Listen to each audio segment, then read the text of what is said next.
Hi friends, welcome to our channel. Sorry friends, సంక్రాంతికి పెట్టాల్సింది ఇప్పుడు పెడుతున్నాము. ఎందుకంటే మా ఊర్లో అక్కడ సిగ్నల్ లేక వీడియోస్ తొందరగా ఎవరికి వెళ్ళట్లేదు. అందుకే ఆ రోజు మా అమ్మమ్మ వాళ్ళ ఊర్లో మా మమ్మీ, నేను, మా అన్నయ్య, మా పిన్ని అండ్ మా అమ్మమ్మ అందరం కలిసి టెంపుల్ కి వెళ్ళాము. మీకు ఒక షాకింగ్ సీక్రెట్ చెప్పాను.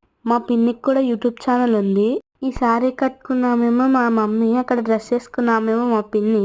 మేము వెళ్ళిన టెంపుల్లో ఒకే ప్రాంగణంలో 2 టెంపుల్స్ ఉన్నాయి. అవేంటంటే ఒకటి వేణుగోపాల స్వామి, రెండోది శివాలయము. ఇది చాలా పురాతనమైన టెంపుల్ అంట. ఈ ధనురమాసం మొత్తం పూజ చేసి ఇంటి గుమ్మానికి కట్టుకోవడానికి ఒక కొబ్బరికాయ ఇస్తారు. మా గుళ్ళో పంతులు గారు మా మమ్మీకి బాగా తెలుసు, అందుకే మమ్మీని పలకరిస్తున్నారు. అలా అక్కడ దర్శనం చేసుకొని పక్కన శివాలయం ఉంటే వెళ్ళాము. ఇదే నంది శివాలయము. శివలింగం పక్కనే అమ్మవారి విగ్రహం కూడా ఉంది. అమ్మవారి విగ్రహం చూడడానికి చాలా బాగుంది, చాలా బాగా అలంకరించారు. ఇలా మేము సంక్రాంతి రోజు